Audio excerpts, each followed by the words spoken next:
You're sitting at your desk, staring at an email invitation to a social event you don't want to attend. Your finger hovers over the accept button.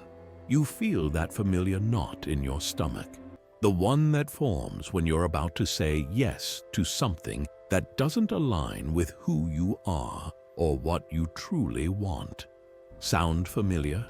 We've all been there. In a world constantly pulling us in different directions, learning to say no isn't just a skill, it's an art. An art that's essential for living a life true to ourselves and our values. But why is it so hard? And more importantly, how can we get better at it? Today, we're diving deep into the Stoic approach to saying no to things that don't align with our values. Now, don't worry if you're not familiar with Stoicism. By the end of this video, you'll have a practical toolkit for making decisions that truly reflect who you are and what you stand for. Let's start with a simple question. What are values? Think of them as your personal North Star, the principles that guide your decisions and shape your character. They're not just abstract concepts, but the backbone of who you are. Maybe for you, it's honesty, or creativity, or family. Whatever they are, your values are uniquely yours. But here's the thing. Losing sight of these values in our hyper-connected world is easy. We're bombarded with expectations, social pressures, and endless opportunities. It's like being in a crowded marketplace where everyone's shouting for your attention. In this chaos, saying yes often feels easier than saying no. This is where Stoicism comes in. Now, don't let the name intimidate you. Stoicism isn't about being emotionless or enduring hardship without complaint. It's a practical philosophy that teaches us how to live well by focusing on what we can control and letting go of what we can't. The ancient Stoics like Marcus Aurelius and Epictetus understood something profound. True freedom comes from aligning our actions with our values. They believed that by saying no to things that don't serve our purpose, we say yes to a life of integrity and inner peace. Think about it. How often have you agreed to something and immediately regretted it? Maybe it was a project at work that went against your ethics or a social commitment that drained your energy. Each time we say yes to something that doesn't align with our values, we chip away at our sense of self. But here's the good news. Every no is an opportunity to reaffirm who you are and what you stand for. It's a chance to practice what the Stoics called the dichotomy of control, focusing on what we can influence and accepting what we can't. Let's break this down with a real-life example. Imagine you're Sarah, a graphic designer. You're offered a high-paying job to create marketing materials for a company whose practices you find unethical. The money would solve many financial worries, and your friends and family are urging you to take it. It's just a job, they say. You can't afford to be picky in this economy. This is where the rubber meets the road. On one side, you have external pressures and the allure of financial security. On the other, you have your values, your integrity, and belief in ethical business practices. What do you do? A Stoic approach would encourage Sarah to look inward. What matters more, short-term gain or long-term peace of mind? Sarah isn't just turning down money by saying no to this job. She's saying yes to her principles. She's choosing to control the one thing she truly can, her own choices and actions. You might think, that's all well and good, but saying no isn't easy. And you're right. Standing firm in your values takes courage, especially when faced with pressure or tempting opportunities. But remember, courage isn't the absence of fear. It's action in the face of fear. The Stoics understood this. They knew living according to your values often means swimming against the current. But they also knew that this struggle is what gives life meaning. As Marcus Aurelius said, "You have power over your mind, not outside events. Realize this, and you will find strength." So, how do we cultivate this strength? How do we learn to say no without feeling guilty or afraid? It starts with clarity. Get clear on what truly matters to you. Take a moment right now to think. What are your non-negotiables? What principles would you stand by, even if it cost you something? Once you have this clarity, the next step is practice. Like any skill, saying no gets easier with time. Start small. The next time you're invited to an event you don't want to attend, politely decline. When asked to take on a task that doesn't align with your priorities, respectfully explain why you can't. Remember, saying no doesn't have to mean conflict. It can be done with grace and respect. A simple "thank you for thinking of me, but I have to decline" is often enough. You don't owe anyone a lengthy explanation for honoring your values. As you practice, you'll notice something interesting happening. Each time you say no to something that doesn't align with your values, you create space for things that do. It's like decluttering your life, removing what doesn't serve you to make room for what does. This is where the concept of essentialism comes in, a modern philosophy that echoes many Stoic principles. Essentialism teaches us to distinguish between what's truly important and what's just noise. By saying no to the non-essential, we free up our time, energy, and resources for what truly matters. Think of it this way. Every yes is a trade-off. When you say yes to one thing, you inevitably say no to something else. The question is, are you making that trade-off consciously? Are you saying yes to what aligns with your values? Or are you letting others dictate your choices? Now, I can almost hear some of you thinking, but what about compromise? Isn't life about give and take? Absolutely. The Stoics weren't advocating for a rigid, inflexible approach to life. They understood the importance of social connections and civic duty. The key is to distinguish between necessary compromises and unnecessary concessions. Imagine you're Alex, a parent juggling a demanding career and family life. Your boss asks you to take on a project requiring working late for the next month, missing your child's soccer games. On the surface, it might seem like an apparent conflict between work and family values. But let's dig deeper. Let's return to Alex's dilemma. The Stoic approach here isn't about making a black and white choice between work and family. It's about finding a solution that honors both values, professional responsibility and family commitment. Alex might negotiate a flexible schedule, propose working from home some days, or find ways to involve the family in the decision-making process. This is where the Stoic principle of preferred indifference comes into play. The Stoics believed that while we should prefer certain outcomes, we shouldn't be overly attached to them. In Alex's case, the preferred outcome might be balancing work and family perfectly. But if that's not possible, the focus shifts to how to respond virtuously to the situation. Alex may take on the project, but find creative ways to stay connected with the family during this busy period. Or perhaps Alex declines the project, but proposes an alternative that meets the company's needs without sacrificing family time. The key is deciding that Alex can stand behind with integrity, regardless of the outcome. This brings us to an important point. Saying no isn't about avoiding difficulty or seeking an easy life. Sometimes saying no is the more challenging choice. It might mean turning down a promotion to stay true to your values, or ending a relationship that doesn't align with your life goals.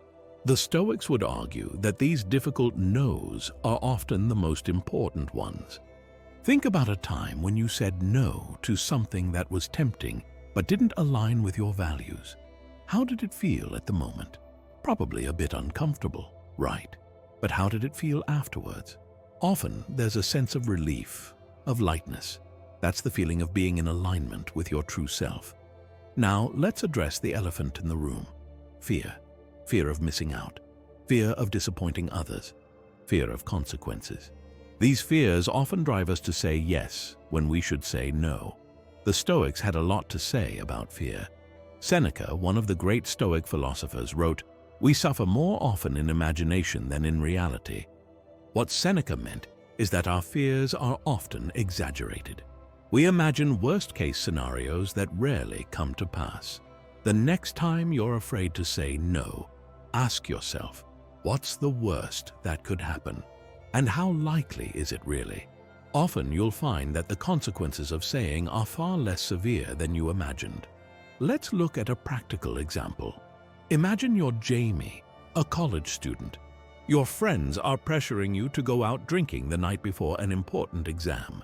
You want to study, but you're afraid of being left out or labeled as boring. The fear of social rejection is pushing you towards a yes. A Stoic approach would encourage Jamie to examine this fear.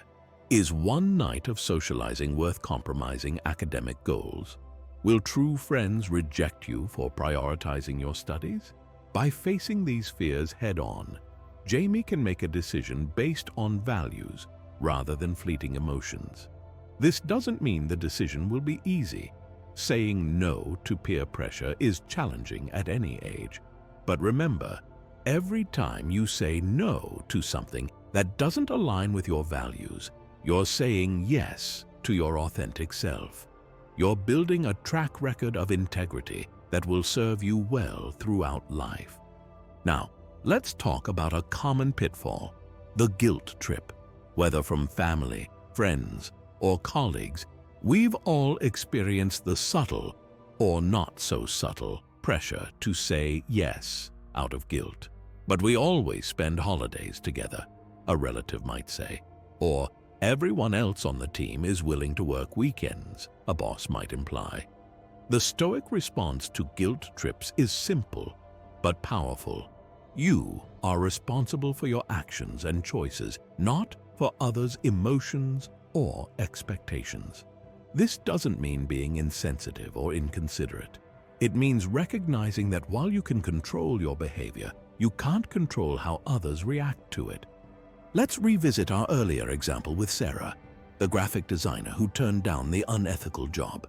She might face guilt trips from family members worried about her financial stability. A Stoic approach would be acknowledging their concerns, explaining her reasoning clearly, and then letting go of the outcome. Sarah can't control whether her family understands or approves of her decision, but she can control her actions and responses. This brings us to another crucial aspect of saying no: communication. The art of saying no isn't just about the refusal itself. It's about how you convey it. Clear, respectful communication can often soften the blow of a no and even strengthen relationships in the long run. Here are some practical tips for communicating your no. 1. Be clear and direct. Ambiguity can lead to misunderstandings and false hopes. 2. Express appreciation. Thank the person for thinking of you or for the opportunity. 3. Explain briefly if appropriate, but don't over-explain or make excuses. 4. Offer an alternative if possible, but only if it aligns with your values and capacity. 5. Stand firm. If pressured, calmly restate your position without becoming defensive. Remember, you're not responsible for managing others' disappointment. Your job is to communicate your decision clearly and respectfully. Now, let's address a common concern. Won't saying no limit our opportunities? Won't we miss out on experiences or connections? This is where the Stoic concept of negative visualization can be helpful. This doesn't mean being pessimistic, but imagining what life would be like if you said yes to everything. Imagine a life where every moment is filled with commitments you didn't really want to make, where your time and energy are constantly drained by activities that don't align with your values. Doesn't sound very fulfilling, does it? By saying no to what doesn't serve us, we create space for opportunities that truly matter. Think of it like tending a garden. If you let every plant grow unchecked, you'll end up with a tangled mess where nothing thrives. But by carefully pruning, saying no to what doesn't belong, you create space for the plants you want to nurture. Your life is that garden. What do you want to grow in it? This brings us to an important point. Saying no isn't just about avoiding what you don't want. It's about making room for what you do want. It's about creating a life that reflects your values and aspirations. Every no to something that doesn't align with your values is a yes to your authentic self. Let's explore this with another example. Meet Abid, a software engineer who loves his job but feels a deep calling to teach. He's been offered a job promotion that would mean more money and prestige, but also longer hours and more stress. At the same time, he can volunteer to teach coding to underprivileged kids on weekends. The promotion is tempting. It's what Abid is supposed to want: more money, a bigger title. But deep down, it doesn't align with his values of work-life balance and giving back to the community. The Stoic approach would encourage Abid to look beyond the surface-level benefits and consider what truly fulfills him. Abid isn't limiting himself by saying no to the promotion and yes to the teaching opportunity. He's aligning his life with his values. He's creating space for what truly matters to him. And in doing so, he's likely to find more satisfaction and purpose than any promotion could provide. This doesn't mean the decision is easy. Abid might face questioning from colleagues or family who don't understand why he's turning down a great opportunity. This is where another Stoic principle comes in handy, focusing on what's within our control. Abid can't control others' opinions of his choice. What he can control is his actions and responses. He can explain his decision calmly and confidently without feeling the need to justify himself. He can remind himself that he's acting in accordance with his values and find peace in that knowledge. Now, let's address another common concern: the fear of damaging relationships by saying no. Many of us say yes to preserve harmony, especially with family and close friends. But consider this: is a relationship healthy if it requires you to compromise your values constantly? The Stoics believed in the importance of social connections, but emphasized the need for authenticity in these relationships. By consistently saying yes when you want to say no, you're not just betraying yourself, you're preventing others from knowing and understanding your true self. Let's look at an example. Maya is an introvert who values her alone time, but her extroverted best friend, Liam, always invites her to social events. Maya often says yes out of fear of hurting Liam's feelings or damaging their friendship. But over time, she finds herself feeling drained and resentful. A Stoic approach would encourage Maya to have an honest conversation with Liam. By explaining her need for alone time and setting boundaries, Maya isn't rejecting Liam. She's inviting him to know her more authentically. This honesty might initially cause some friction, but it lays the groundwork for a deeper, more genuine friendship. Remember, true friends and healthy relationships in general should respect your values and boundaries. If saying no damages a relationship, it's worth considering whether that relationship was serving you well in the first place. As we near the end of our exploration, let's touch on one more crucial aspect of saying no: self-compassion. Learning to align your actions with your values is a journey, not a destination. There will be times when you say yes when you should have said no, or when saying no feels incredibly difficult. The Stoics emphasized the importance of self-reflection, but not self-flagellation. If you find yourself in a situation where you've compromised your values, don't beat yourself up. Instead, view it as a learning opportunity. What can this experience teach you about your values and boundaries? How can you approach similar situations differently in the future? Let's dive deeper into self-compassion and learning from our experiences. Imagine you're Chris, a recent college graduate starting your first job. You're eager to impress and afraid of being seen as problematic. So you say yes to every request, even when it means working late into the night or taking on tasks you're not comfortable with. After a few months, you're exhausted, stressed, and feeling disconnected from your values. This is a crucial moment. The easy path would be to blame yourself for not setting boundaries earlier. But the Stoic approach and the path of self-compassion is different. Instead of harsh self-criticism, ask yourself, what can I learn from this? Perhaps you've gained clarity about your limits and the importance of work-life balance. Maybe you've realized that your fear of being seen as difficult was overblown. These insights are valuable. They're not failures, but stepping stones on your journey to living more authentically. Remember, the goal isn't perfection. The Stoics understood that life is a constant process of growth and refinement. Marcus Aurelius, the philosopher-emperor, wrote in his personal journal, "You could leave life right now. Let that determine what you do and say and think." This isn't meant to be morbid, but to remind us to live intentionally, in alignment with our values, every day. How do we put all of this into practice?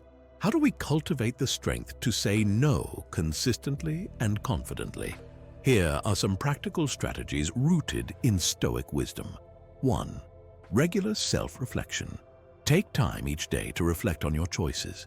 Did your actions align with your values? Where did you say yes when you wanted to say no? This isn't about judgment, but about building self-awareness. 2. Practice negative visualization.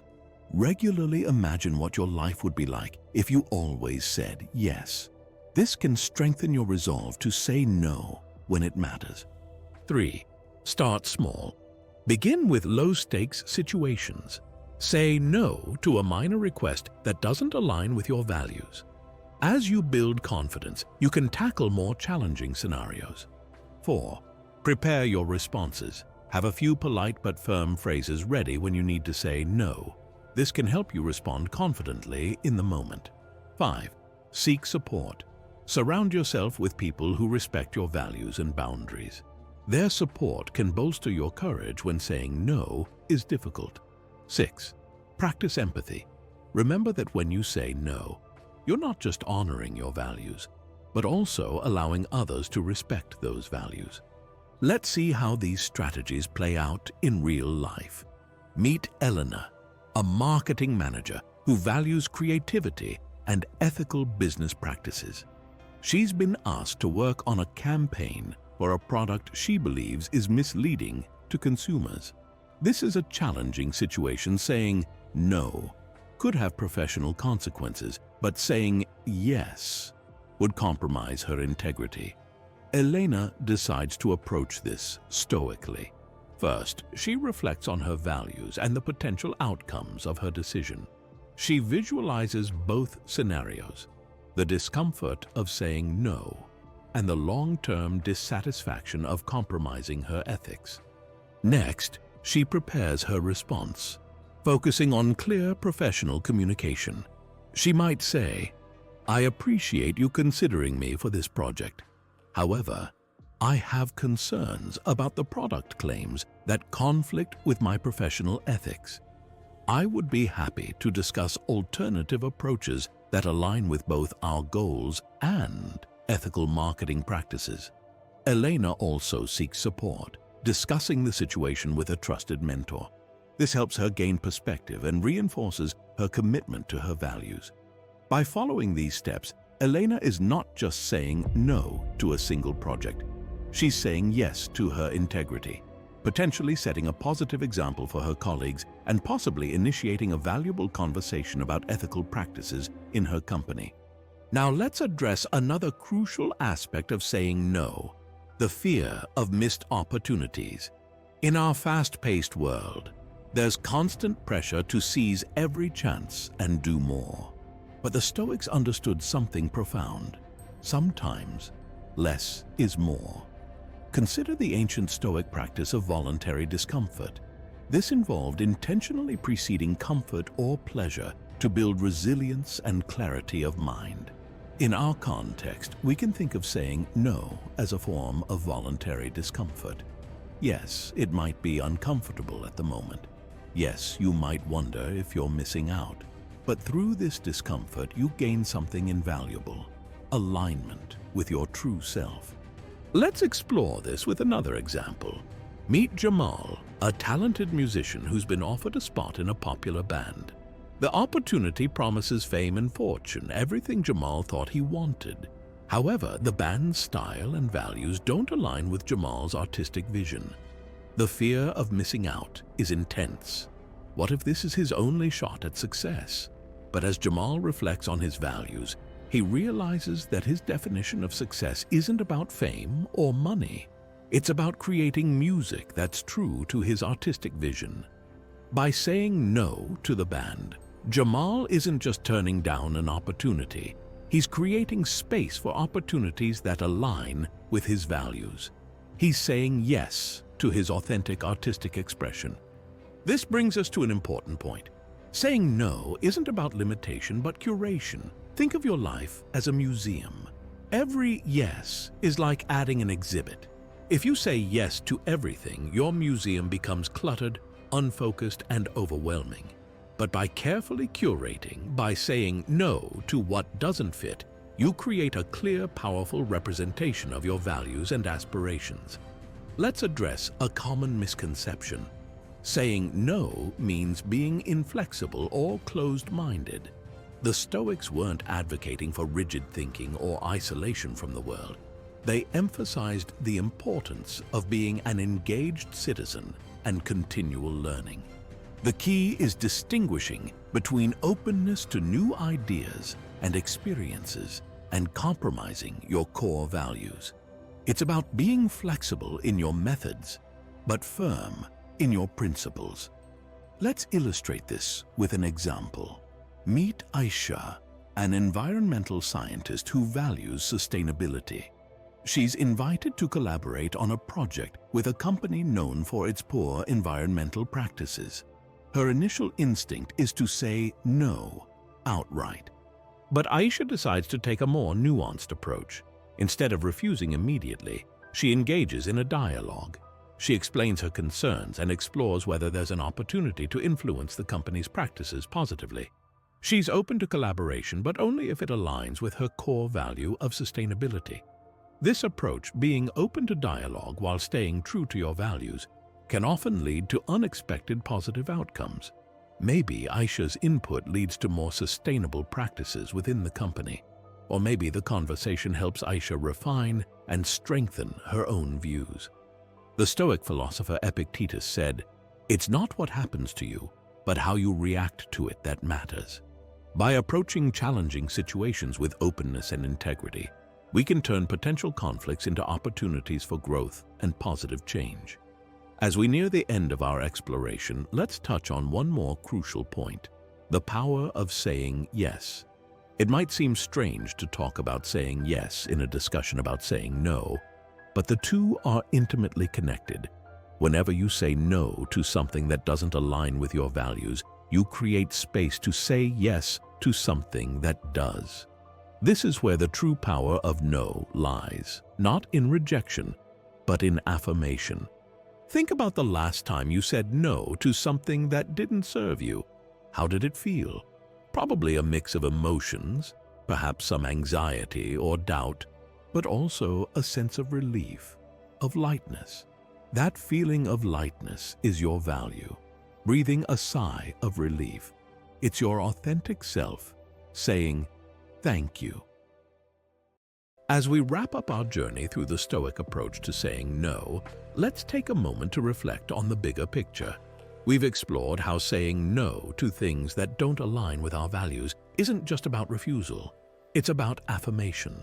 Affirmation of who we are, what we stand for, and the life we want to create. Remember, every no is also a yes. When you say no to excessive overtime, you're saying yes to work-life balance. When you say no to peer pressure, you're saying yes to your judgment and well-being. When you say no to opportunities that don't resonate with your core values, you're saying yes to authenticity and personal growth. The Stoics understood that true freedom doesn't come from having unlimited choices, but from making choices aligned with our deepest values. In a world that often equates success with constant yes, the ability to say no becomes a superpower. It's the tool that allows you to sculpt your life according to your design, rather than letting external pressures and expectations shape it.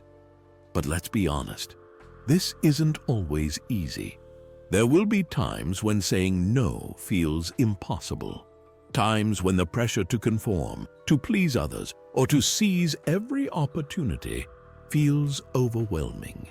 In these moments, remember the words of Epictetus. He is a wise man who does not grieve for the things which he has not, but rejoices for those which he has. This simple shift in perspective, from focusing on what you might be missing out on to appreciating what you're gaining, can make all the difference. When you're tempted to say yes to something that doesn't align with your values, pause, take a breath, ask yourself, what am I saying yes to by saying no to this? As we conclude, I want to leave you with a challenge. Over the next week, practice mindful no's. Each day, try to identify one thing, big or small, that doesn't align with your values. It could be a social invitation you don't really want to accept, a task at work that's not your responsibility, or even a negative thought pattern you've been holding on to. For each of these, practice saying no. It doesn't have to be out loud. Even a mental no can be powerful. As you do this, pay attention to how it feels. Notice the initial discomfort and the sense of alignment that follows. Remember, this isn't about becoming a no person. It's about becoming a person who says yes intentionally, authentically, and in alignment with their true self. It's about creating a life that reflects your values, not someone else's expectations. In the words of Marcus Aurelius, very little is needed to make a happy life. It is all within yourself, in your way of thinking. By learning to say no to what doesn't serve us, we make room for what truly matters. We create space for joy, growth, and genuine fulfillment. So the next time you find yourself about to say yes out of habit, fear, or obligation, pause. Take a moment to check in with your values. Ask yourself, is this a yes that honors who I am and who I want to be? If not, have the courage to say no. Remember, it's not just a refusal. It's an affirmation of your authentic self. As we end this journey together, I want to leave you with one final thought. The ability to say no is more than just a skill. It's a practice. Like any practice, it gets easier with time. There will be stumbles along the way, moments of doubt, perhaps even regret. But each no is a step towards a more authentic, purposeful life. So go forth with courage. Say no to what doesn't serve you, so you can say yes to what truly matters. Your future self will thank you for it. Thank you for joining me on this exploration of the Stoic art of saying no. Remember, every day is a new opportunity to align your actions with your values. Every moment is a chance to say yes to your authentic self. The power is in your hands. Use it wisely. The true man is revealed in difficult times.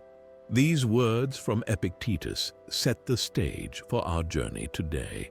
Imagine living each day with unwavering purpose, facing challenges head-on, and squeezing every ounce of potential from your life. This isn't just a dream, it's the Stoic way. Today, we're diving deep into how going all out in everything you do can transform your life. But what does all out really mean to a Stoic? It's not about burning yourself out or neglecting self-care. It's about living with intention, giving 100% effort in every action, no matter how small. Picture this. You're washing dishes. Mundane, right? But a Stoic sees this as an opportunity for excellence. Feel the water, notice the soap's scent, and take pride in each spotless plate. This is going all out in the everyday. Now, let's break it down.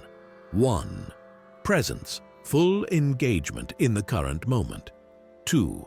Purpose, understanding why your actions matter. 3. Persistence, pushing through discomfort and distractions. Ask yourself, when was the last time you truly went all out on something? How did it feel? In Stoicism, every action reflects your character. It's not about the outcome. It's about how you show up. Marcus Aurelius, the Roman emperor, faced immense pressure daily. Yet, he committed to self-reflection and living virtuously, even in the most minor tasks. What if you approached your life like Marcus? Your job isn't just a paycheck, it's a canvas for excellence. Your relationships aren't casual connections, but opportunities to embody loyalty and kindness. This mindset shift is powerful.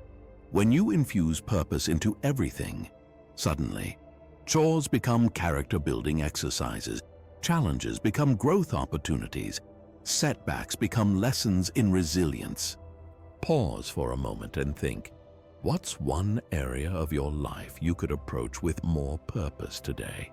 He who sweats more in training bleeds less in war. This Spartan warrior creed captures the essence of going all out. Embracing this Stoic mindset isn't just philosophical. It has real-world benefits.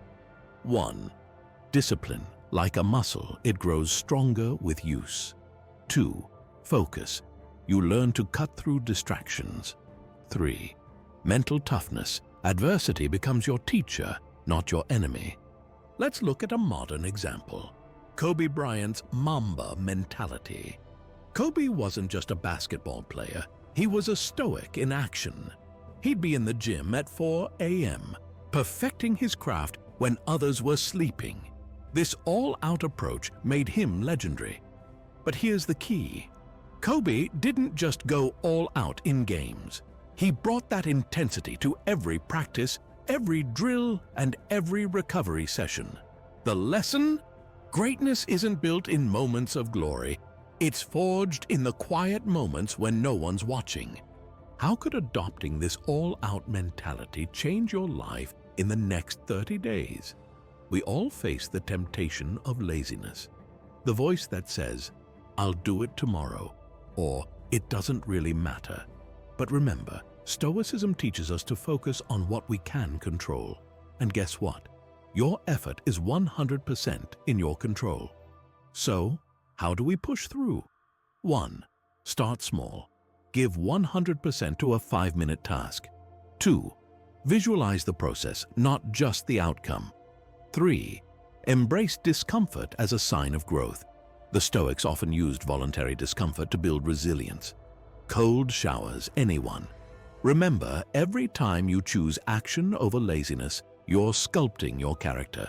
As we wrap up this first segment, I challenge you to share one thing you're committing to go all out this week. Big or small, it doesn't matter. What matters is your commitment to giving it your all. In our next segment, we'll explore how to push through pain and doubt the Stoic way. Stay tuned, and remember, every moment is an opportunity to go all out.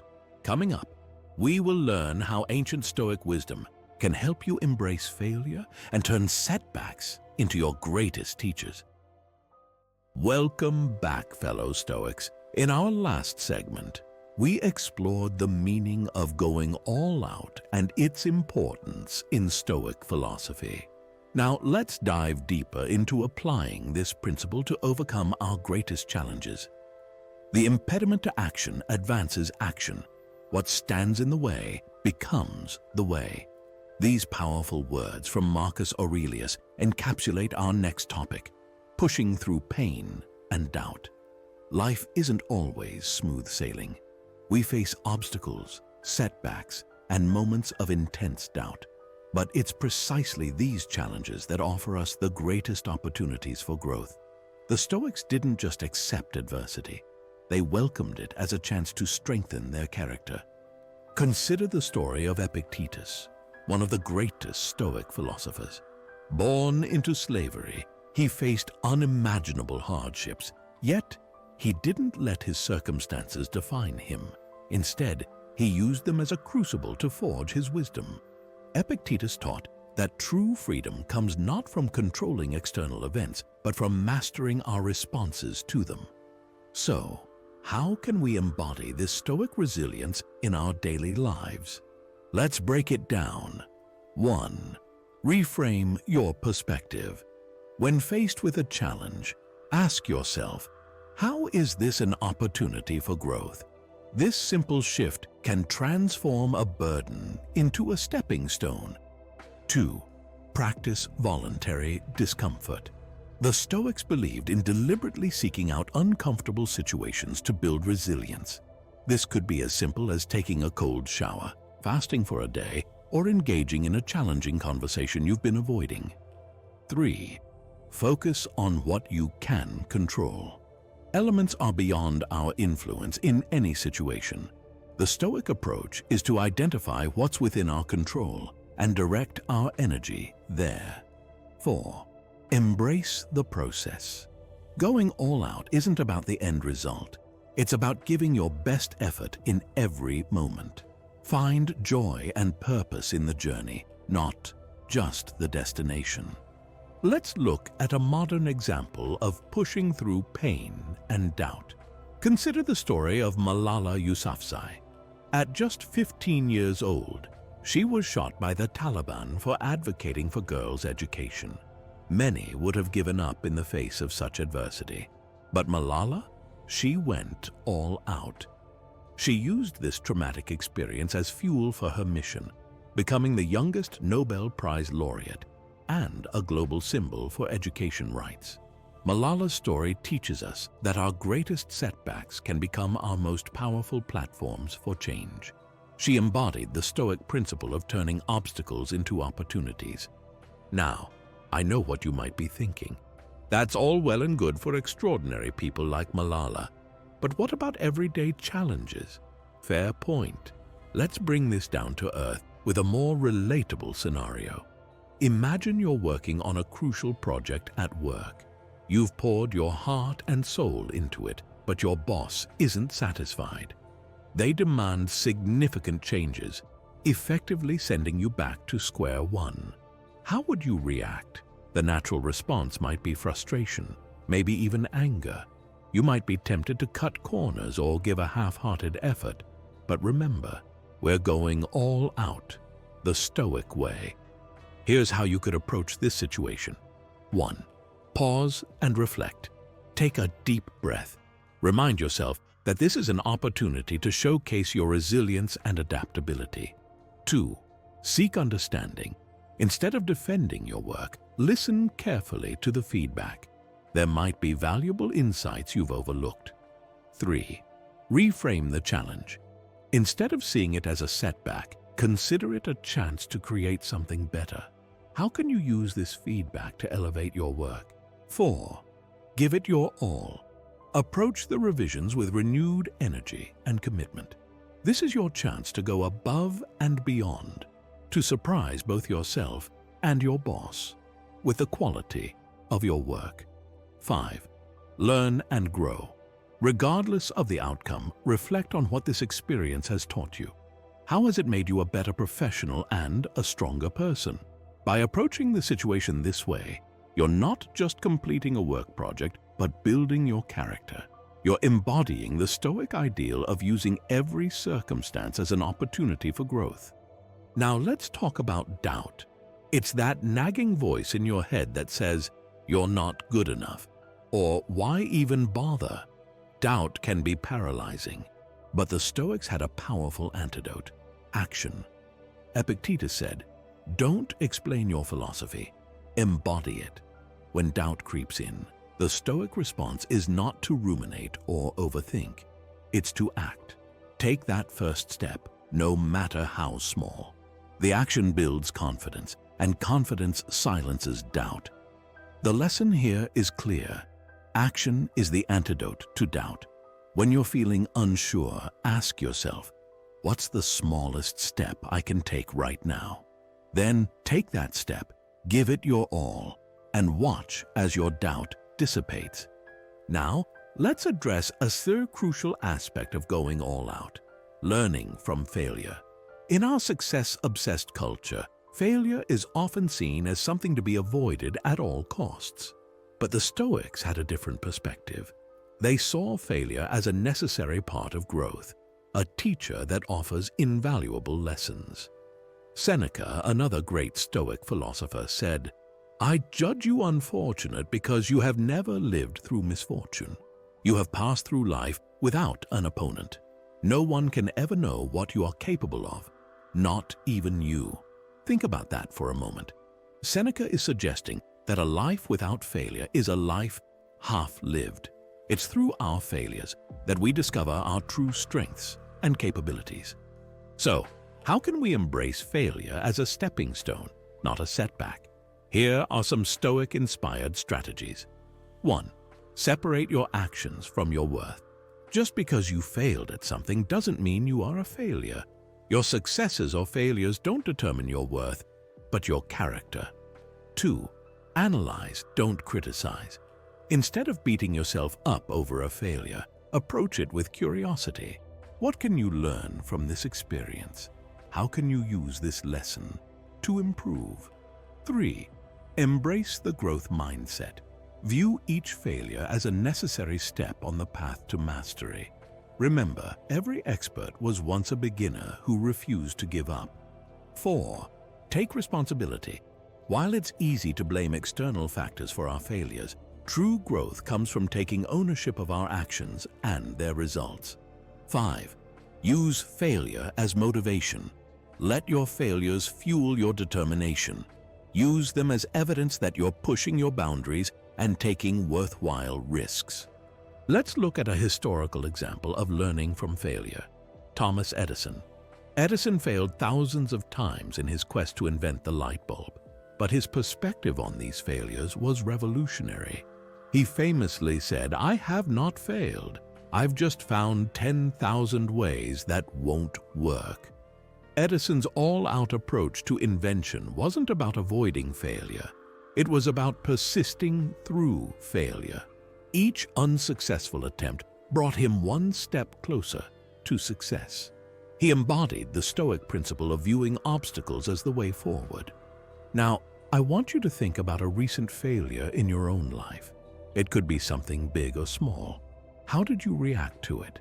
Did you let it discourage you or use it as a learning opportunity? Imagine how different your life could be if you approached every failure with the mindset of Thomas Edison or the ancient Stoics. What if you welcomed it instead of fearing failure as a sign that you're pushing your boundaries and truly going all out? As we near the end of this segment, let's recap the key points we've covered. 1. Challenges are opportunities for growth. 2. Voluntary discomfort builds resilience. 3. Focus on what you can control. 4. Embrace the process, not just the outcome. 5. Action is the antidote to doubt. 6. Failure is a teacher, not a definitive result. Remember, going all out isn't about being perfect. It's about giving your best effort every moment, learning from your experiences, and striving to improve. As we move into our final segment, I want to leave you with a challenge. This week, intentionally do something you might fail at. It could be trying a new skill, having a difficult conversation, or tackling a project you've been putting off. Whatever it is, approach it with the all-out Stoic mindset we've discussed. Give it your best effort, be present in the process, and reflect on what you've learned regardless of the outcome. In our next and final segment, we'll explore why this all-out approach is truly worth it and how it can lead to a life of purpose, fulfillment, and inner peace. We'll also discuss the cost of half-hearted efforts and how to sustain this all-out mindset in the long term. Stay tuned and remember, every moment is an opportunity to go all out and embody the Stoic ideals. Your journey to a life of purpose continues now. Welcome back to our exploration of going all out the Stoic way. In our previous segments, we've delved into what it means to give your all, how to push through challenges, and the importance of learning from failure. Now let's tie it all together and understand why this approach is truly worth it. He who has a why to live for can bear almost any how. These words from Friedrich Nietzsche, though not a Stoic himself, beautifully capture the essence of what we're discussing today. When you go all out in everything you do, you're not just performing tasks or achieving goals, you're living with purpose. So, why is it worth it to adopt this all-out Stoic mindset? Let's break it down. 1. Inner peace and confidence. When you consistently give your best effort, regardless of the outcome, you develop a deep sense of inner peace. This peace comes from knowing that you've done everything within your power. The Stoics called this state ataraxia, tranquility that arises from the alignment of your actions with your values. Imagine going to bed each night with the satisfaction of knowing you've given your all. No regrets, no what-ifs, just the quiet confidence that comes from living intentionally. This is the gift of going all out. 2. Resilience in the face of adversity. Life will inevitably throw challenges your way. But when you've cultivated the habit of going all out, you develop a resilience that can weather any storm. You've trained yourself to see obstacles as opportunities, to push through discomfort, and to learn from setbacks. Think of this resilience as a superpower. While others may crumble under pressure, you stand firm, ready to face whatever comes your way. This isn't about being invincible. It's about having the mental fortitude to keep moving forward, no matter what. 3. Continuous growth and improvement. When you commit to giving your all in everything you do, you're essentially committing to a life of continuous growth. Every task becomes an opportunity to learn, refine your skills, and improve yourself. This growth isn't always comfortable. It's often quite challenging. But as the Stoic philosopher Seneca said, difficulties strengthen the mind as labor does the body. By consistently pushing your boundaries, you're sculpting your skills and character. 4. Meaningful relationships. Going all out doesn't just affect you, it impacts everyone around you. You create more profound, more meaningful connections when you bring your full presence and effort to your interactions. Your colleagues, friends, and family will notice the difference. Imagine the quality of your relationships when you're fully present in every conversation, when you put genuine effort into understanding others, and when you show up consistently with your best self. This is the ripple effect of living the all-out Stoic way. 5. A life of no regrets. One of the most compelling reasons to embrace this mindset is the promise of a life lived without regrets. The Roman Stoic Marcus Aurelius advised, "You could leave life right now. Let that determine what you do and say and think." Going all out in every moment ensures that you're living a life true to yourself. You're not putting things off for a someday that may never come. You're not holding back out of fear or hesitation. You're living fully right here, right now. Now, let's contrast this with the cost of half effort. What happens when we don't go all out? 1. Missed opportunities. When we give less than our best, we often miss opportunities for growth, connection, and achievement. How many times have you looked back and thought, if only I had tried a little harder? 2. Regret and self-doubt. Half-hearted efforts often lead to a nagging sense of regret. You're left wondering what could have been if you had just given it your all.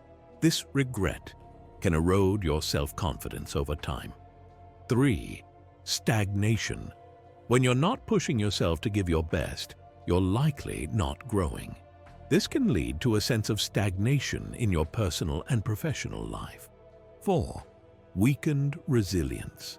If you're not regularly challenging yourself by going all out, you're not building the mental toughness needed to face life's bigger challenges. 5. Unfulfilled potential. The greatest cost of all is living a life that falls short of your true potential. As the Stoic philosopher Epictetus said, "How long are you going to wait before you demand the best for yourself?" So, how do we sustain this all-out mindset in the long term? It's one thing to get fired up about philosophy. It's another to live it daily. Here are some strategies. 1. Start your day with intention. Begin each morning by setting your intention to go all out. You might find it helpful to incorporate a Stoic morning routine. This could include meditation, journaling, or simply taking moments to remind yourself of your commitment to living purposefully. 2. Practice mindfulness. Being present is crucial to giving your all. Throughout the day, take brief pauses to center yourself.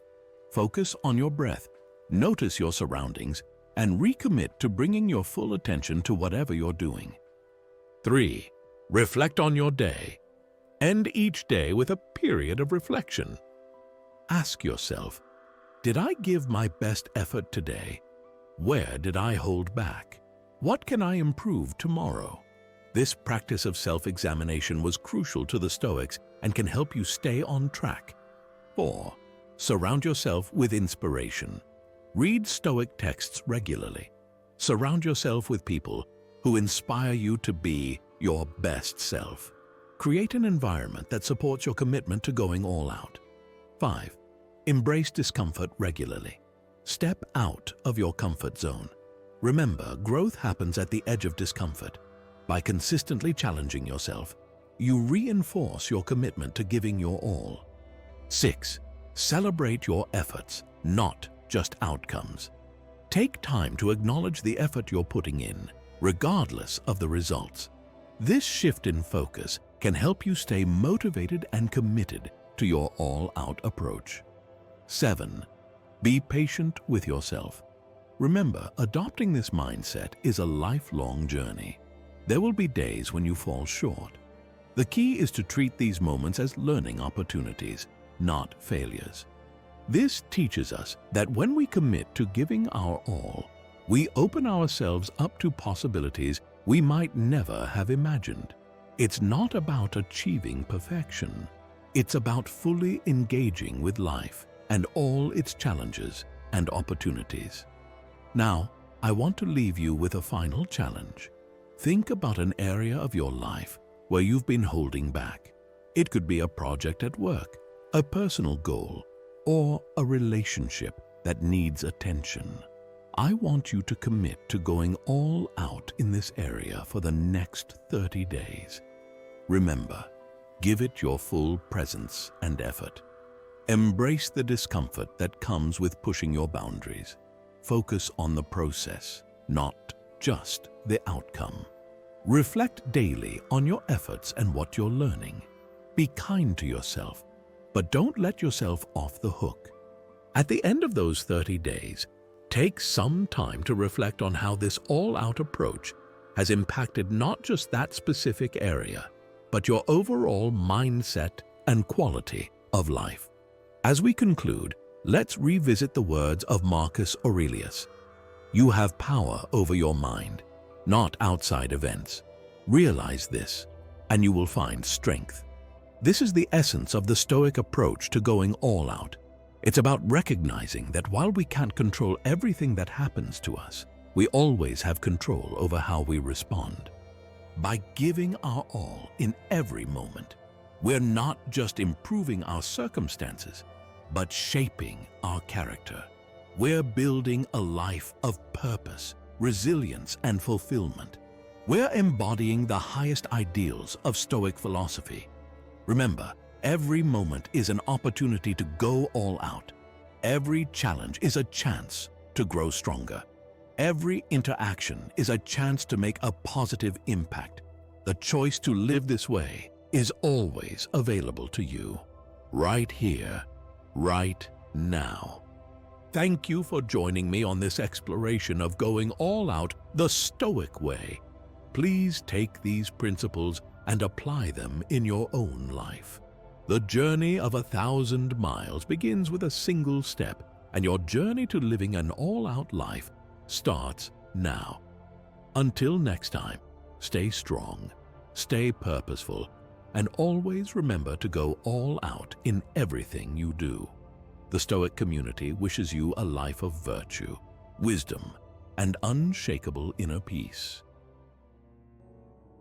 Hello friends, and welcome today in this video on dealing with overcommitment by learning the power of saying no, guided by the timeless wisdom of Stoic philosophy. In our fast-paced modern lives, many of us struggle with taking on too many tasks, obligations, and responsibilities. We overcommit our time and energy, often driven by societal pressures, fear of missing out, or an inability to set boundaries. This can lead to immense stress, burnout, and a poor quality of life. The ancient Stoics, those great thinkers from ancient Greece and Rome, had much to say on this topic that still resonates today. They taught the importance of focusing solely on what is within our control, living with virtue and integrity, and cultivating self-discipline.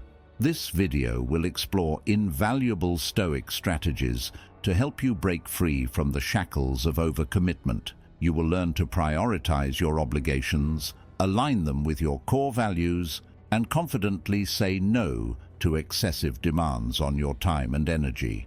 We'll hear wisdom from Stoic masters like Seneca, Epictetus, and Marcus Aurelius on separating the essential from the non-essential.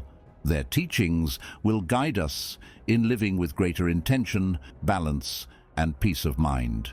So stay tuned as we embark on this journey of Stoic self-empowerment. Even if the concepts initially seem challenging, I'm confident that their simplicity and practicality will become evident through relatable examples from our Here is a draft introduction section for the video following the outline provided. By the end, you'll possess powerful mental tools to reclaim your time, energy, and autonomy. Let's begin. To overcome something, we must first understand it. Let's start by examining what overcommitment looks like in our daily lives. Overcommitment refers to taking on more tasks, obligations, and responsibilities than one can reasonably manage within one's available time and resources. It's when our plates become too full, leaving us spread thin and struggling to give our best in any area of life. The signs are often clear: constant feeling rushed, overwhelmed, or behind schedule.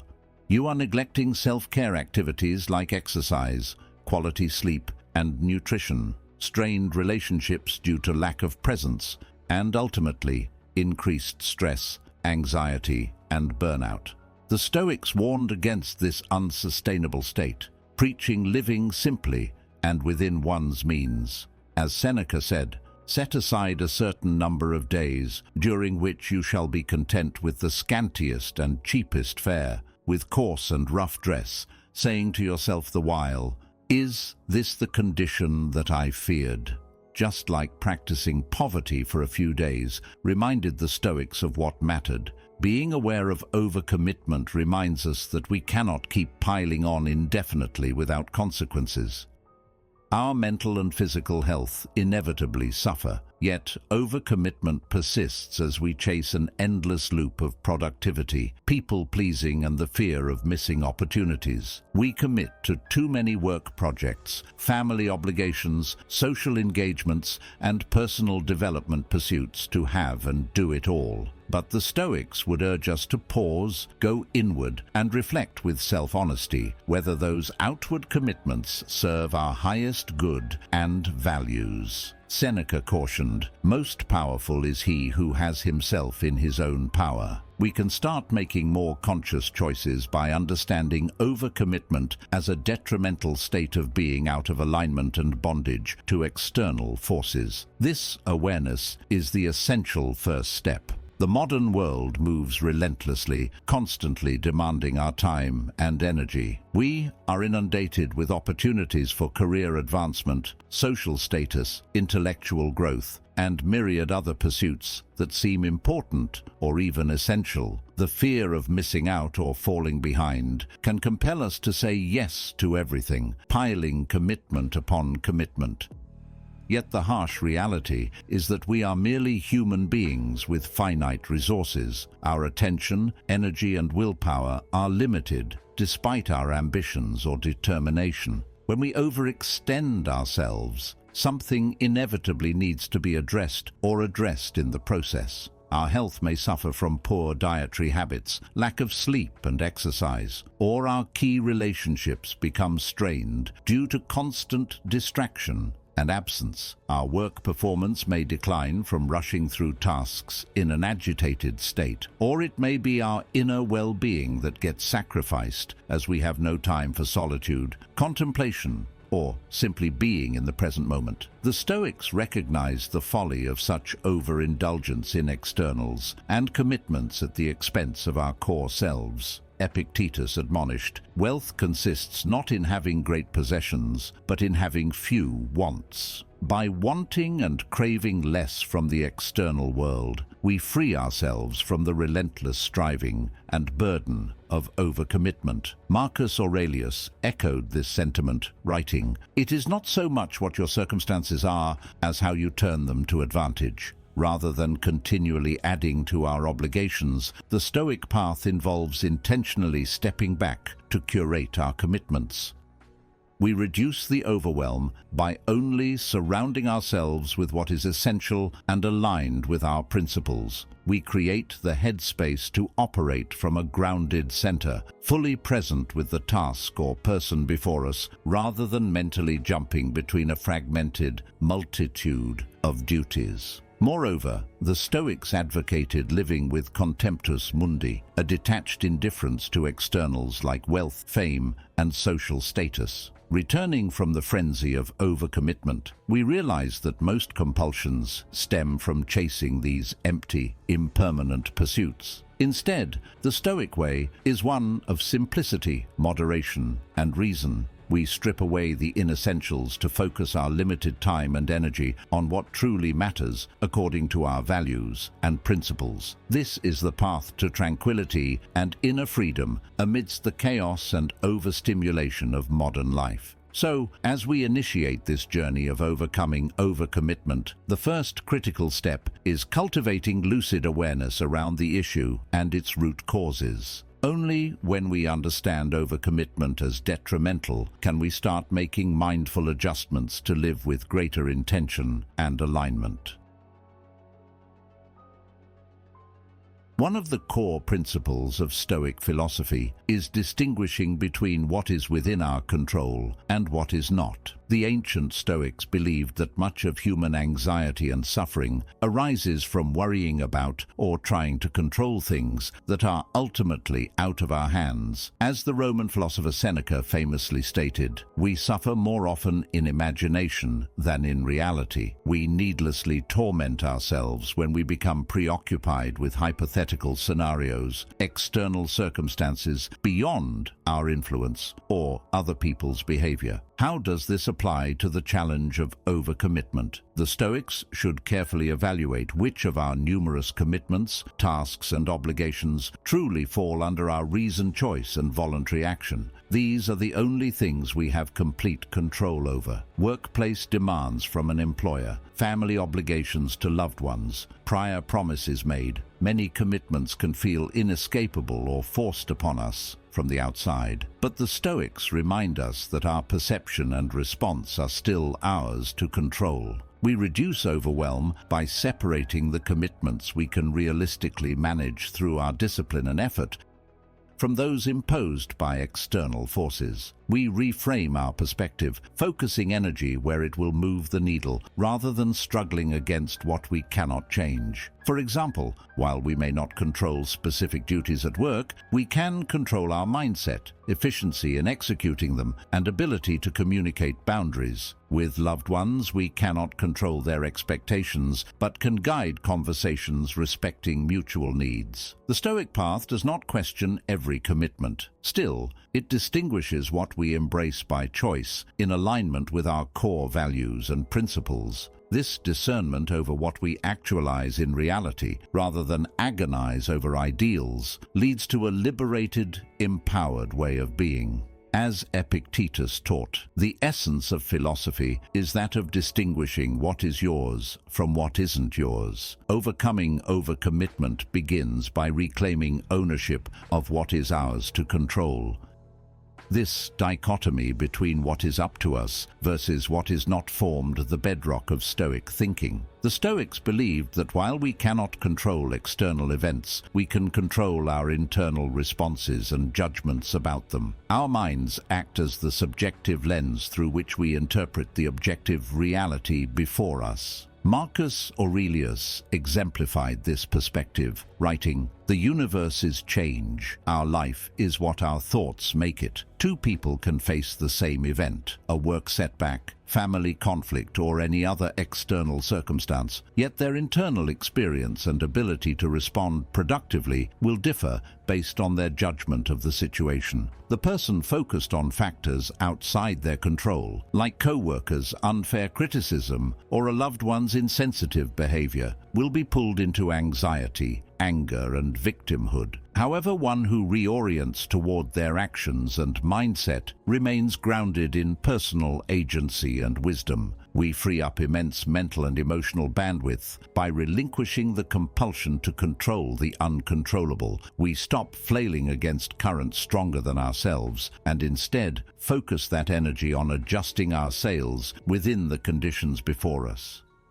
This is the path to overcoming overwhelm by overcommitment. Rather than lamenting all the tasks piled on our plates, burning out trying to do the impossible, we get honest about our sphere of influence. Like subtracting everything beyond the scope of the essential, it brings clarity. Epictetus urged, "Make the best use of what is in your power, and take the rest as it happens." With discernment over our actual zone of control, we can prioritize accordingly. We uphold chosen commitments that align with our core virtues and values, while making peace by letting go of the rest. Obligations to an employer are negotiable based on open dialogue around mutual interests. Promises to friends and family can be re-evaluated against reasoned principles about what is genuinely healthy for those bonds. Even past commitments made in haste can be re-examined with courage. The Stoics did not advocate flaking on responsibilities, but brought our highest rationality to what we would take on. By shedding inessential burdens, we create breathing room to give our entire presence and excellence to each remaining duty for ourselves and others.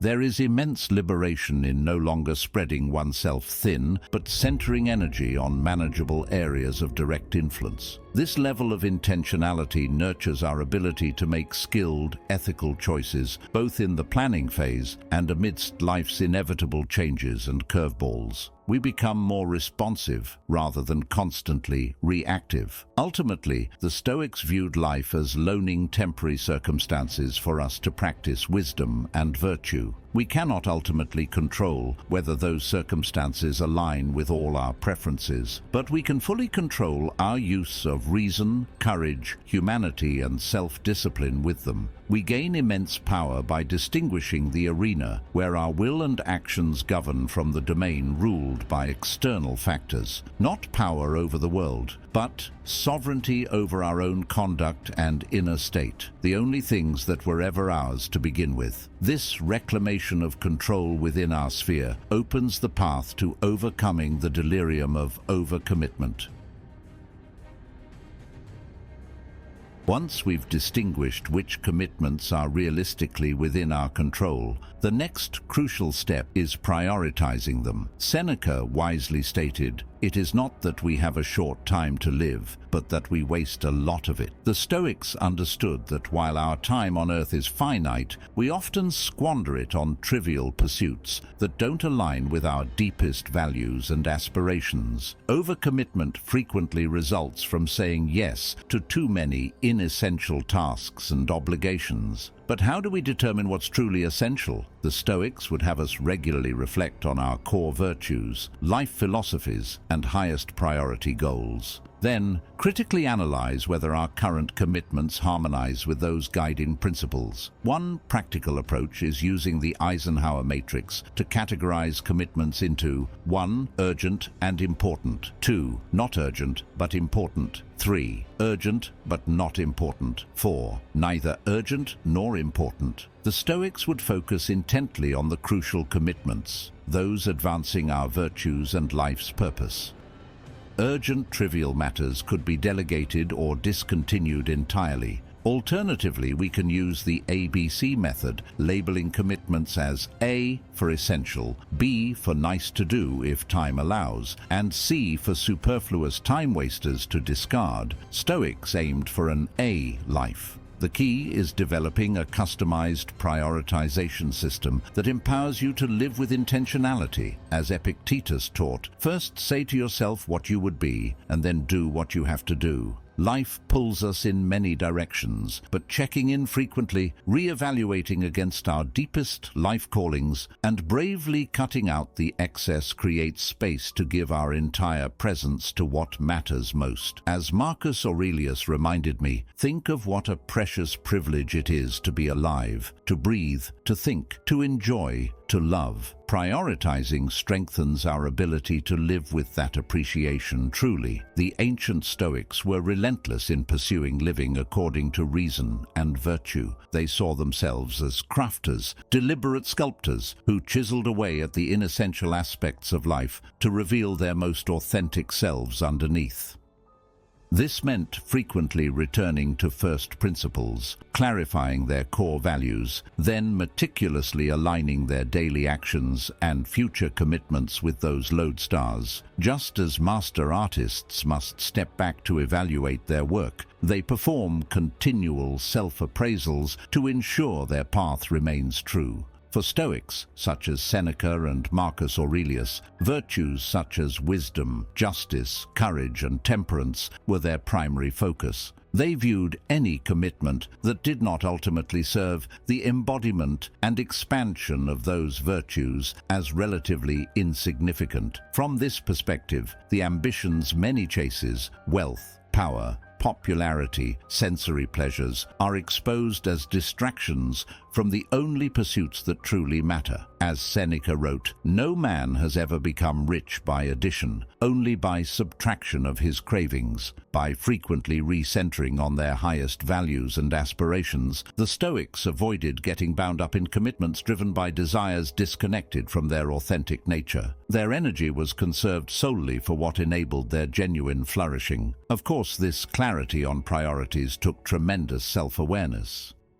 Honed through daily rituals of meditation, journaling, and intentional living, the Stoics worked diligently to understand themselves, their judgment biases, ego fears, societal conditioning, etc. That insight made their motivations for various roles and responsibilities more evident. They evaluated each potential commitment through the lens of personal truth and wisdom. Would this serve their growth in virtue or merely indulge temporary whims? Could they engage with focus and full presence, or would they inevitably be half-hearted? Did it align with their ultimate purpose on earth or generate busyness? This level of discernment allowed Stoics to cut through the noise of social pressure and perceived obligations. They could respectfully say no to solicitations that, while perhaps urgent or flashy on the surface, failed to pass the litmus test of serving their highest aims. Furthermore, the Stoics recognized that maintaining perspective on life's bigger picture was critical to wise prioritization. Epictetus cautioned, "Don't demand that things happen as you wish, but wish that they happen as they do happen, and you will go on well."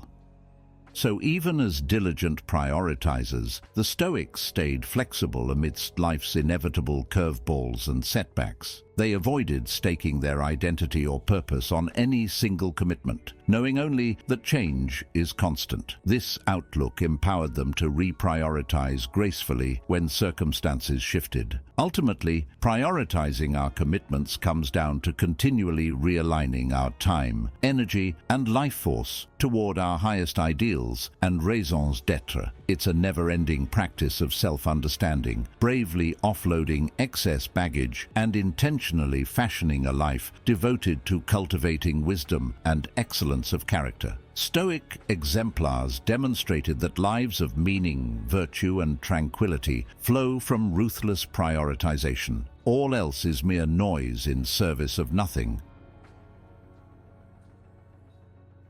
With a clear understanding of our highest priority commitments, we must develop the fortitude to say no to the non-essentials that threaten to overload us. As Marcus Aurelius stated, "If it is not right, do not do it. If it is not true, do not say it." The Stoics preached the virtue of acting with integrity, refusing to violate one's reasoned principles merely to please others or avoid discomfort. Overcommitting out of social pressure or fear of disappointing people is misaligned with this philosophy. When we say yes to commitments mentally flagged as B's or C's, those much lower priorities that don't serve our core values, we dilute the time and energy available for our A's, our highest callings. We diminish our power to lead an integrated, intentional life.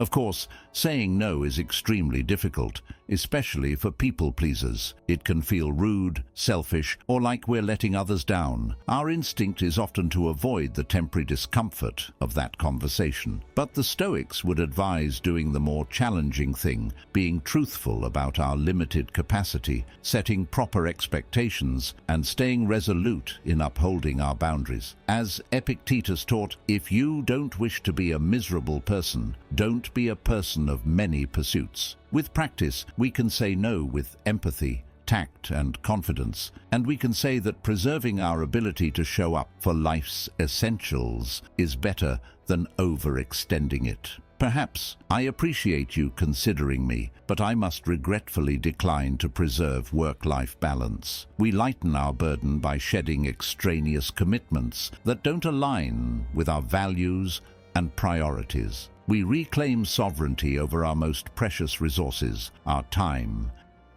energy, and entire presence for what truly matters most. The power of no is the power to craft a life of focused excellence over frenetic mediocrity. Seneca said, "A great person is ever unhurried and composed." With discernment, we too can cultivate that centeredness. Saying no can be incredibly challenging when the ask comes from a position of authority, like a superior at work requesting we take on an additional project. The conditioning to obey can run deep. However, the Stoics would remind us that we are only truly free when governed by our own reasoned will rather than external pressures. As Epictetus declared, no one is free who is not master of themselves. While prudence in communicating a no is wise, the Stoics saw compromising our core values out of deference as debasing our highest selves. They prioritize the sovereignty of the rational mind over pleasing or appeasing others' demands. Marcus Aurelius epitomized this self-possession, noting, "If it is not right, do not do it. If it is not true, do not say it. Let your ruling principle override all else." The Stoics worked vigilantly to clarify their ruling principles, their foundational beliefs, moral code, and personal mission. Then they made decisions and set boundaries accordingly, without excessive inner turmoil. From this grounded place, they could say no to inappropriate requests with grace, yet firmness. I must decline, as devoting myself to that would prevent me from honoring other key obligations. No guilt, anger, or defensiveness is required. Furthermore, the Stoics highlighted how overtaxing ourselves rarely serves anyone's interests. We spread frenetic, mediocre efforts over too many fronts, rather than giving our most entire to what matters most. Seneca warned, "To be everywhere is to be nowhere." By turning down superfluous commitments, we retain presence to execute our highest priorities with mastery and excellence. This steadies our inner spirit, nurturing the consistent practice of virtue that the Stoics cherished. Saying no allows us to show up as our best selves for each chosen sphere of life, not haphazardly strewn about, but rooted and composed.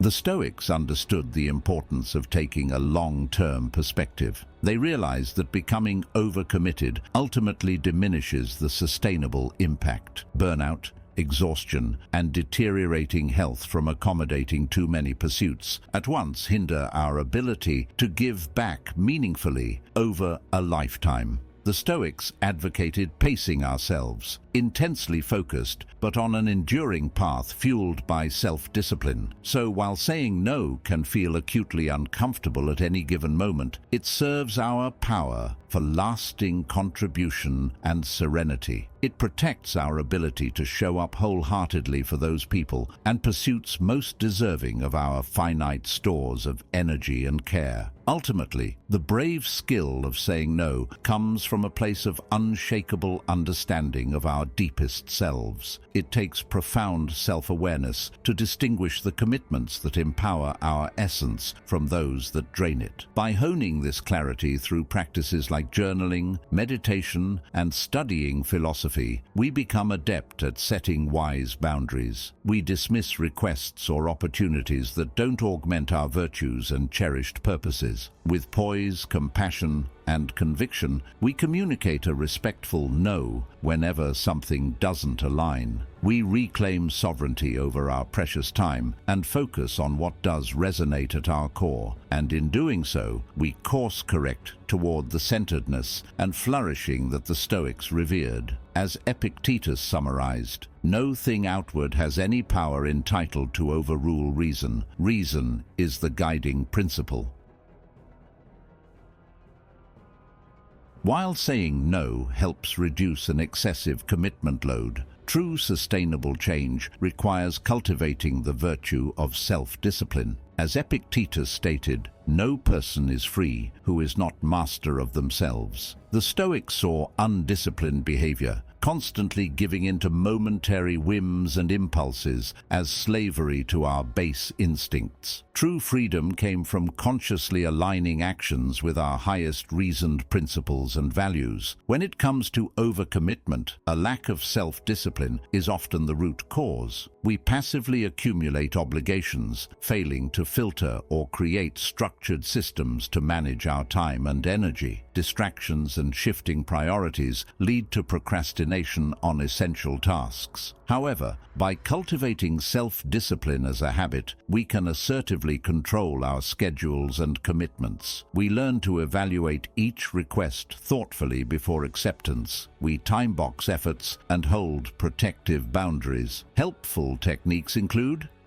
time-boxing your calendar into blocks for productivity, scheduling buffers between meetings to avoid back-to-back chaos, developing a morning routine to start each day intentionally, doing the hardest tasks first when energy is highest. As the ancient philosopher Musonius Rufus taught, practice perseverance daily. Begin by persevering in something small, and from there, advance to greater labors. With diligent practice in these disciplines, managing overcommitment becomes almost automatic. We proactively uphold our priorities instead of reactively getting swept along by external demands. Ultimately, self-discipline liberates us to direct our finite time and effort towards our most significant life aims, uninhibited by trivial distractions. As Seneca proclaimed, to be able to enjoy one's past life is to live twice. Self-mastery ensures we live that worthy life the first time. The final key to effectively combating overcommitment is the Stoic practice of continuous self-reflection and improvement. As Socrates stated in a quote that greatly influenced Stoic thought, "The unexamined life is not worth living." The Stoics knew our busy lives could become mindless routines disconnected from our core intentions. We must pause realigning to ensure we can realign held values and principles without pausing to reflect. This is why techniques like nightly journaling, twice-yearly retreats examining one's progress, and daily meditation checking in with our inner guidance were vital. These practices created space to assess whether our current commitments were worthwhile investments, honestly. For example, a weekly review may reveal a commitment, such as attending neighborhood association meetings, which feels mandatory, yet brings little fulfillment. This signals an opportunity to reevaluate discontinuing it. Alternatively, a personal goal to learn a new language may have fallen by the wayside due to overwork. With intentional reflection, we're reminded to course correct by protecting time for that commitment. The Stoics saw life as continually striving towards our ideals while adapting to changing conditions. Regularly revisiting our reservations of time and effort with courageous honesty about what must go or stay prevents stagnation and overcommitment creep. Seneca advised, "There is nothing the busy person is less in control of than their own life. But through diligent self-examination and realignment, we steer ourselves towards our highest aims." Overcoming overcommitment is an ongoing practice of distinguishing essentials, setting boundaries, and honoring our limited human capacities. Yet that path ultimately leads to living coherently, at our maximum potential, in service of what matters most. In this video, we've explored a range of influential Stoic philosophies and practices for overcoming the modern-day affliction of overcommitment. We began by understanding what overcommitment looks and feels like, that constant state of being rushed, overwhelmed, and out of balance. The Stoics wisely warned that such excessive busyness leads to burnout, strained relationships, and a life that is not fully lived. We learned the central Stoic principle of control, which involves carefully identifying which commitments are within our reasoned choice to manage and which are imposed by external forces. It's about focusing our energy where we can make a difference rather than struggling against what we cannot change. We then examined ways to prioritize our highest value commitments, ensuring we devote our precious time and effort to what advances our most profound virtues and life philosophies. Tactics like the Eisenhower matrix and ABC method provide frameworks for discernment over urgencies. Crucially, we embraced the courage to say no, refusing additional commitments that don't align with those rigorously defined priorities. While challenging, upholding this boundary honors our integrity and creates space to give our entire presence to what matters most. To make it all sustainable, we discussed the Stoic virtue of self-discipline, developing habits and routines that turn prioritization and boundary setting into an almost automatic practice. We become conscious directors of our time, not passive recipients of others' demands. Finally, we explored the importance of continuous self-reflection to identify commitment misalignments and make adjustments. The unexamined life of overcommitment drifts disconnected from our highest values and callings. By embodying all these Stoic teachings, we reclaim sovereignty over our life force, our limited time, energy, and attentional resources. We overcome being overwhelmed, rediscover balance, and live with coherence as our highest, most authentic selves. I encourage you to start implementing these philosophies today. It may feel uncomfortable at first, as any growth process is, but have faith that with diligent practice, the simplicity and power of the Stoic path will become apparent through your own lived experience. You'll begin savoring exquisite moments currently buried under commitment clutter. You'll experience a resounding sense of ownership over your daily existence. And ultimately, you'll live more intentionally, free to direct your finite human life towards your biggest dreams and highest ideals. Please share your journey of applying this wisdom in the comments below. Let's create a community of accountability and mutual encouragement as modern Stoics overcome overcommitment. If this message resonated with you, please like this video and subscribe for more philosophical perspectives on thriving amid our hectic modern world. I'll continue bringing lessons from the ancient Stoics and other wisdom traditions to light a brighter path forward. How often have you felt like you were going through the motions, living your life based on the expectations of others? Like you're a performer, constantly seeking approval and validation from an invisible audience? If so, you're not alone. Like you, millions of us are trapped in this vicious cycle of people-pleasing, sacrificing our true selves to fit in. But what if I told you there's a way out? A timeless philosophy that can liberate you from this soul-sucking need for approval. Stay tuned, because in this video, we will explore the ancient wisdom of Stoicism, as taught by the legendary Marcus Aurelius, and discover how to foster unshaka. Discover the first secret. What did Aurelius say about self-validation? Our first stop on this journey of self-discovery takes us back to ancient Rome, where Marcus Aurelius, the philosopher king, left us with profound insights into the human condition. One of his most powerful observations: "It never ceases to amaze me. We all love ourselves more than other people, but care more about their opinion than our own." Think about that for a second. We claim to love and value ourselves, yet we constantly seek validation from others. It's a paradox that plagues modern society, fueled by social media likes, performance reviews at work, and even compliments from strangers. But Aurelius saw through this facade. He recognized that true self-worth comes from within, not from external approval. He wrote in his famous Meditations, "Very little is needed to make a happy life. It is all within yourself, in your way of thinking." To cultivate self-respect, you need to shift your mindset. Stop seeking validation from others and start validating yourself. Appreciate your strengths, qualities, and accomplishments without seeking anyone else's approval.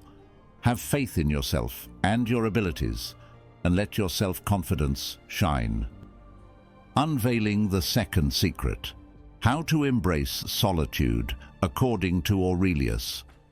I know what you're thinking. Won't that make me a self-absorbed jerk if I only care about my own opinion? Not at all. The second secret Aurelius revealed is the power of solitude and self-reflection. He encouraged taking time away from the world's noise and distractions to connect with yourself genuinely. In our modern, hyper-connected world, this concept might seem almost radical. We're constantly bombarded with notifications, advertisements, and the highlight reels of others' lives. It's easy to get lost in the crowd and forget who you are. But Aurelius understood that solitude is where we can find clarity and self-knowledge. He wrote, "Nowhere can man find a quieter or more untroubled retreat than in his own soul." So, try this exercise. Set aside 10-15 minutes daily to be truly alone with your thoughts. No phones, no screens, just you and your mind. Use this time to reflect on your values, goals, and the person you want to become. Embrace the stillness and let your authentic self emerge. The third secret revealed. Why Aurelius believed in controlling desires. All right, you're probably thinking, this all sounds great, but how do I actually stop craving approval from others? That brings us to the third secret from Marcus Aurelius, controlling your desires. Now, before you roll your eyes and say, yeah, easier said than done, hear me out. Aurelius understood that our desires, especially those rooted in external validation, often cause our suffering. When we constantly crave approval, compliments, or accolades, we set ourselves up for disappointment and dissatisfaction. But Aurelius offers a powerful antidote. He writes, "If you seek tranquility, do less." In other words, scale back your desires for approval and focus on finding fulfillment within yourself. Let's put this into practice with a modern example. Say you're an avid social media user who obsesses over every like and comment on your posts. Instead of attaching your self-worth to those external validations, post to share your experiences, thoughts, or creativity without any expectations. It might feel uncomfortable initially, but as you practice detaching from the need for approval, you'll find a sense of inner peace and confidence that no amount of likes could ever provide. The fourth secret revealed. What makes Aurelius's view on social opinion so revolutionary, you might ask? But what about my friends, family, and colleagues? Shouldn't I care about their opinions at all? This brings us to the fourth secret from Marcus Aurelius, his revolutionary perspective on social opinion. You see, Aurelius didn't advocate for complete isolation or disregarding the thoughts of others entirely. Instead, he offered a balanced approach as relevant today as 2,000 years ago. He wrote, "It is not men's opinions which disturb us, but our misguided reactions to them." In other words, it's not the opinions that should bother us, but rather our interpretation and emotional response to them. Think about how liberating that mindset could be in our modern world, where we're constantly flooded with judgments, criticisms, and unsolicited opinions from every angle. Instead of getting caught up in the drama, imagine observing those opinions without letting them shake your self-confidence. You could acknowledge them, consider if there's any constructive feedback worth reflecting on, and then let the rest roll off your back like water off a duck's back. Exploring the fifth secret. How to attain true freedom, Aurelius style. By now you might be thinking, this all sounds great, but how do I actually put these secrets into practice and attain true freedom from the need for approval? Well, that's where the fifth and final secret from Marcus Aurelius comes in. Living in the present moment. Aurelius understood that much of our suffering and insecurity stems from dwelling on the past or worrying about the future.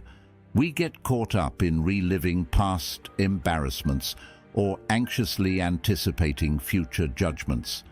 But as he wisely observed, the universe is change. Our life is what our thoughts make it. In other words, true freedom and self-respect come from focusing on the here and now, on the thoughts, actions, and choices within our control in this present moment. Let's consider a scenario where you prepare for a critical workplace presentation. Instead of dwelling on past failures or worrying about potential criticism, keeping yourself grounded in the present is essential. Focus on delivering your message with confidence, clarity, and authenticity, regardless of how it's received. By living in the moment, you'll find that the need for approval starts to fade away. replaced by a sense of inner peace and self-assurance that no external validation could ever match. Applying Aurelius's wisdom, can you transform your life in a week? All right, you may be inspired by the secrets of Marcus Aurelius and the power of Stoic philosophy, but you might also think, this all sounds great in theory, but can I really transform my life and stop seeking approval in just a week? Well, I'm here to tell you, yes, you absolutely can. All it takes is a commitment to implementing these principles one day at a time. Here's a simple 7-day challenge to help you get started. Day 1. Identify your approval triggers. Notice when and why you find yourself craving validation from others. Day 2. Practice solitude and self-reflection. Spend 15 minutes alone with your thoughts, no distractions. Day 3. Control your desires. Pick one area where you can detach from the need for external approval. Day 4. Observe social opinions objectively. Don't react emotionally. Acknowledge and let them go. Day 5. Live in the present moment. When you dwell on the past or future, gently bring your mind back to the here and now. Day 6. Celebrate your progress. Reflect on how you've already started to cultivate self-respect this week. Day 7. Make a plan. Decide how you'll continue incorporating these principles into your daily life. Breaking free of deeply ingrained habits may present a challenge, but it is achievable with determination and a positive outlook. Don't let the difficulty of the task discourage you. You have the power to break free from any habit that is holding you back and achieve the success you deserve. As you take it one day at a time and remain consistent, you'll notice a profound shift in your mindset. Marcus Aurelius Challenge. Are you ready to stop craving approval? All right, we've armed you with the timeless wisdom of Marcus Aurelius and the transformative power of Stoic philosophy. But now it's time to put these teachings into action. Are you ready to take the Marcus Aurelius Challenge and finally break free from the shackles of approval seeking? This is no ordinary challenge, my friends. It's a call to reclaim your authenticity, self-respect, and inner peace. It's a commitment to living life on your terms, not as a people-pleasing performer, but as the author of your destiny. Here's how the Marcus Aurelius Challenge works. For 30 days, you'll consciously practice the 5 secrets explored in this video. You'll shift your mindset from seeking external validation to fueling your self-worth.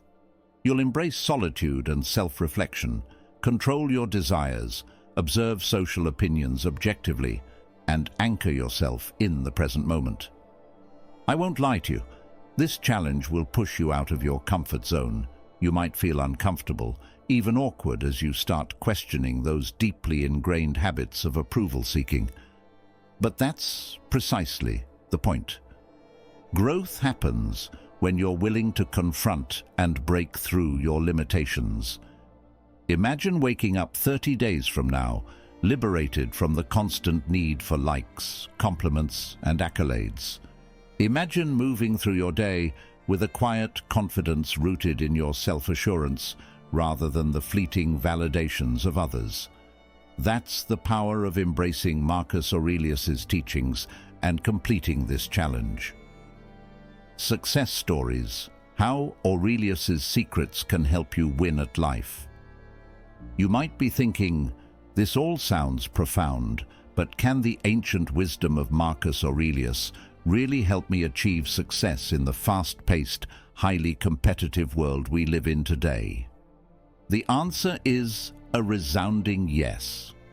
While Aurelius may have lived nearly 2,000 years ago, his teachings on self-respect, inner peace, and living with authenticity are more relevant than ever in our modern age of constant distraction, comparison, and pressure to conform. Just look at some of the most successful and influential people in recent history, many of whom have cited Stoic philosophy as a guiding force in their lives and careers. Take, for instance, the former CEO of Microsoft, Bill Gates. In one interview, he revealed that he had been profoundly impacted by Marcus Aurelius's meditations, stating, "It reminds you that you're a tiny part of a much bigger universe." This perspective, gleaned from Aurelius's teachings, likely played a role in Gates's ability to maintain humility and level-headedness amidst his meteoric rise to become one of the planet's wealthiest people. Or consider the renowned investor and philanthropist Ray Dalio. In his influential book, Principles, Dalio cites Aurelius as a significant influence, particularly regarding the Stoic concept of separating what's within your control from what isn't. This principle has undoubtedly served Dalio well in the often volatile world of finance, allowing him to stay grounded and focused on the aspects of his life and business that he can directly impact. But you don't have to be a billionaire or a household name to reap the benefits of Aurelius's wisdom. His teachings apply to anyone aiming for personal and professional success, fulfillment, and self-respect. Imagine going into a big presentation or job interview, not consumed with anxiety over others' opinions, but instead grounded in the present moment and confident in your abilities and self-worth. Can you imagine the challenges of navigating the ups and downs of entrepreneurship? Facing setbacks and criticism can be discouraging, but with a mastery of controlling your desires and separating your self-respect from external validations, you can push through with confidence and resilience. Similarly, balance in a family, a career, and countless responsibilities can feel overwhelming. Still, by living in alignment with your core values and utilizing the Stoic principles of solitude and self-reflection, you can find a sense of inner peace and balance. Remember that you are not alone in facing these challenges. With patience and practice, you can unlock your potential to overcome them. These are just a few examples of how Aurelius's timeless wisdom can empower you to approach life's challenges with resilience, authenticity, and an unshakable sense of self-respect, the cornerstones of true, lasting success in any endeavor. So whether you're an aspiring entrepreneur, a seasoned executive, a stay-at-home parent, or anywhere in between, the path to a life of fulfillment and achievement begins with embracing the secrets of Marcus Aurelius. Unlock your true potential by letting go of the need for approval and instead cultivating the self-respect that will propel you towards your most significant personal and professional victories. Conclusion: your path to living, like Marcus Aurelius, starts now.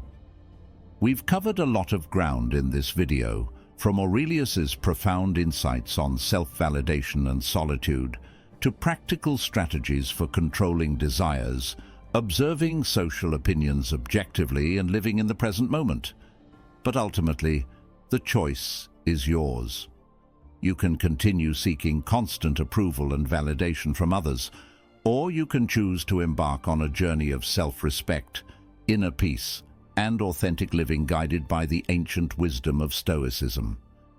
If you're ready to take that first step, I challenge you to try the 7-day plan we outlined earlier. Identify your approval triggers, practice solitude and self-reflection. Control your desires. Observe opinions objectively and live in the present moment.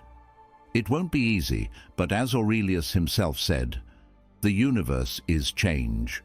Our life is what our thoughts make it. By shifting your mindset and committing to these principles, you can transform your life and cultivate a deep, unshakable sense of self-respect. So, what's it going to be? Will you continue craving approval from others, or will you embrace the freedom and fulfillment that come from living for yourself? The choice is yours, but I hope this video has inspired you to walk the path of Marcus Aurelius and discover the true meaning of self-respect. If you enjoyed this video, please like it, comment, and subscribe for more empowering content. I'll see you next time as we continue our journey towards a life of authenticity, resilience, and inner peace.